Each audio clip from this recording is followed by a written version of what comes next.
6 ans après la signature de la COCAD d'Addis Abeba, d'importants défis restent à relever. Les groupes armés continuent de représenter une menace sérieuse dans l'est de la République démocratique du Congo et les activités transfrontalières illégales ont un impact sur la confiance entre les États membres.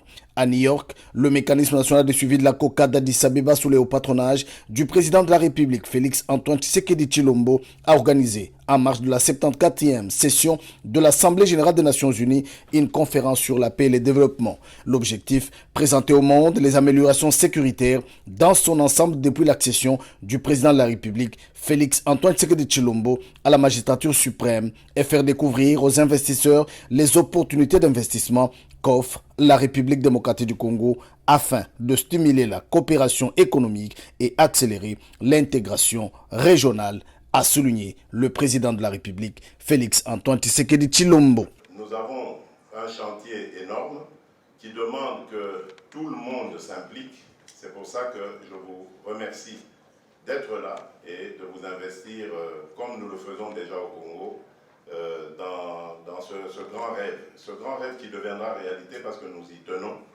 Nous voulons absolument que notre pays redevienne ou reprenne la place qui est la sienne, celle du moteur de l'Afrique, et c'est possible.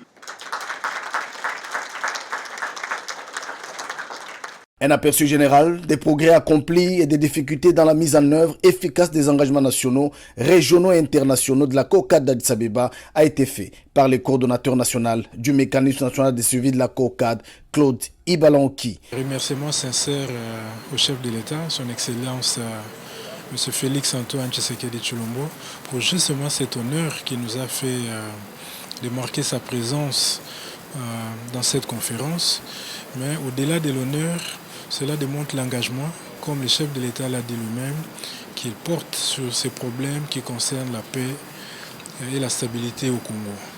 Vous savez, le chef de l'État l'a dit, que la paix, c'est sa première priorité. Il est resté très consistant depuis sa campagne électorale jusqu'à ce jour. Il a toujours placé ces problèmes au cœur de ses actions politiques. Le président de la République l'a dit et l'a répété, nous ne serons pas...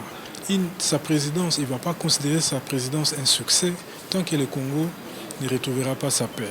Ça vous montre le niveau de l'engagement. Donc sa présence ici confirme que c'est un sujet qu'il porte à cœur, non seulement par ses paroles, mais également par ses actes.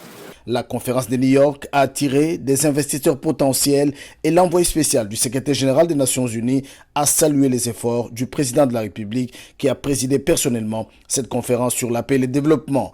Plusieurs interventions sont allées dans le sens de soutenir ces efforts pour pacifier l'Est de la République démocratique du Congo et ouvrir ainsi la voie au développement. Ce qui justifie la présence des gouverneurs des 4 provinces concernées, le Nord et Sud Kivu, Kasaï central et la province de l'Ituri. Remercier l'organisation de cette conférence parce qu'en fait, il a été bien dit, il n'y a pas de paix, il n'y a pas de développement sans paix.